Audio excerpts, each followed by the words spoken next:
नमस्कार। आज हम शिरडी के साईं बाबा से जुड़ी एक बड़ी दिलचस्प कहानी पर बात कर रहे हैं। जी। ये साईं बाबा श्रद्धा और सबूरी का चमत्कार किताब से है। हाँ। तो ये कहानी है रामू नाम के एक किसान की। बाबा का बहुत पक्का भक्त था वो। जी। हमारा इरादा ना सिर्फ कहानी सुनाना नहीं है, बल्कि इसके पीछे जो मतलब है, विश्वास का, धैर्य का, श्रद्धा और सबूरी। बिल्कुल, हाँ, श्रद्धा और सबूरी, उसको थोड़ा समझने की कोशिश करेंगे। जी। तो देखते हैं क्या है इसमें।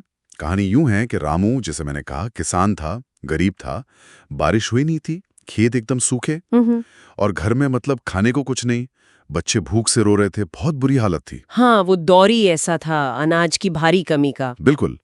तो रामू क्या करता, रोज शिरडी जाता था बाबा के पास और बस खड़ा रहता, कहता बाबा मेरे बच्चे भूखे हैं, रोज। और बाबा का जवाब? बाबा बस मुस्कुरा देते और कहते अल्लाह मालिक है, सब्र रख, सब ठीक होगा। हाँ यही, सब्र रख। कई दिन आप सोचिए यही चलता रहा। रामू की हालत तो और बिगड़ रही थी। लेकिन उसका विश्वास नहीं डगमगाया, बाबा पर भरोसा बना रहा। नहीं, बिल्कुल नहीं। और यहीं से कहानी में एक मोड़ आता है ना? हाँ, बिल्कुल। एक दिन रामू फिर पहुंचा बाबा के पास, उसी तरह परेशान। तो इस बार बाबा ने उसे देखा और थोड़ा डांटते हुए से कहा। अच्छा? क्या कहा? कहा, अरे तो यहाँ क्या कर रहा है? घर जाके अपनी बोरी देख। बुरी?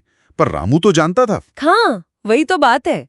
रामू एकदम हक्का बक्का, उसे पक्के तौर पर पता था कि घर में जो अनाज की बोरी है वो तो सालों से खाली पड़ी है, उसमें कुछ नहीं है। सोचिए जरा, एक तरफ बाबा का हुक्म, दूसरी तरफ आंखों देखी सच्चाई। मुश्किल स्थिति थी बहुत।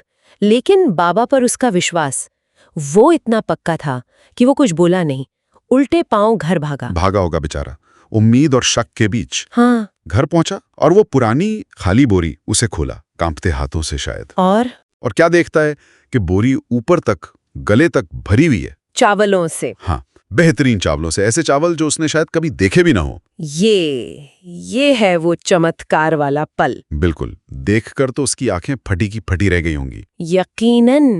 लेकिन मुझे लगता है इससे भी ज्यादा जो ध्यान देने वाली बात है वो इसके बाद हुई। हाँ, सही कहा।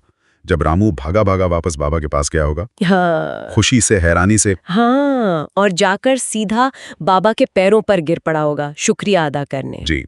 लेकिन बाबा ने क्या किया? उन्होंने इसका श्रेय नहीं लिया, है ना? बिल्कुल नहीं लिया। कोई दावा नहीं कि देखो मैंने किया, बल्कि उन्होंने रामू को उठाया और कहा, अरे इसमें मेरा क्या है? अच्छा। हाँ, बोले ये तो तेरे विश्वास, तेरी श्रद्धा और तेरे सब्र, तेरी सबूरी का फल है। जा बच्चों को खिला। ये बहुत गहरी है।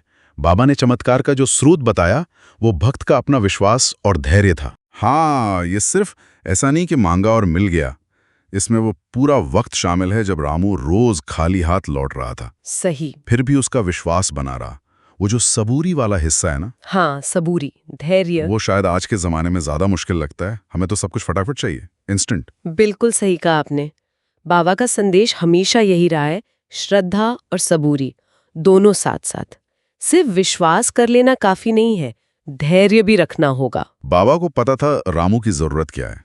हाँ, वो तो जानते ही होंगे। बिल्कुल। लेकिन उन्होंने मदद सही वक्त पर की। शायद वो देख रहे थे कि इसका विश्वास कितना पक्का है, या कोई और वजह रही होगी।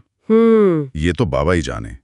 पर अंत में नतीजा भक्त के हक में ही गया। ये सोचने पर मजबूर करता है कि विश्वास किस हद तक हमारी असलियत को, हमारी हकीकत को बदल सकता है। जी। क्या वो रामू का वो अटूट विश्वास ही था जिसने उस चमत्कार को मुमकिन कर दिया, या ये बाबा की कोई लीला थी जिसे समझने के लिए विश्वास बस एक जरिया बना? ये सवाल तो बहुत पुराना है। विश्वास और यथार्थ का क्या रिश्ता है?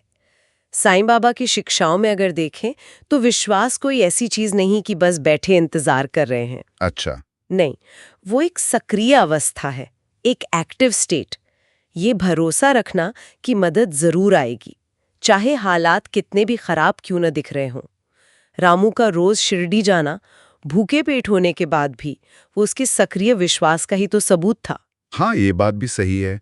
और ये भी देखिए कि बाबा ने उसे सीधे चावल नहीं दिए। नहीं, उसे कहा घर जाकर अपनी बोरी देखो। इसमें भी कोई मतलब छिपा हो सकता है, जैसे अपने अंदर देखो या अपने आसपास देखो। हाँ, ये व्याख्या भी की जा सकती है। बाबा तो अक्सर पहेलियों में ही बात करते थे। हो सकता है वो ये भी इशारा कर रहे हों कि सिर्फ ऊपर से मदद का इंतजार मत करो, अपने साधन भी देखो, अपने हालात का जायजा लो। और साथ में ये भी जानते हुए कि वहां चमत्कार उसका इंतजार कर रहा है। बिल्कुल, श्रद्धा को कर्म से जोड़ने जैसा। विश्वास रखो पर हाथ पांव भी हिलाओ। तो कुल मिलाकर ये कहानी सिर्फ बाबा के चमत्कार की नहीं है, ये मुश्किल वक्त में इंसान के भरोसे की और सब्र की। हाँ, और सब्र की ताकत दिखाती है। रामू की कहानी एक उम्मीद देती है कि चाहे कितनी भी मुश्किल हो, विश्वास की एक छोटी सी किरण भी रास्ता दिखा सकती है। बिल्कुल, और आखिर में ये हमें सोचने पर भी मजबूर करती है, आज की जो ये भागदौड़ भरी जिंदगी है, हाँ, जहाँ सब्र रखना, धैर्य रखना इतना मुश्किल हो गया है, क्या श्रद्धा और सबूरी जैसे ये जो मूल्य हैं, ये आज भी उतने ही जरूरी हैं, उतने ही प्रासंगिक? और क्या ये अपने आप में एक शक्ति नहीं है कि मुश्किल हालात में भी उम्मीद बनाए रखना, बिना ये सोचे कि नतीजा कब मिलेगा, मिलेगा भी या नहीं? हाँ। बस वो उम्मीद रखना, इस पे वाकई सोचा जा सकता है।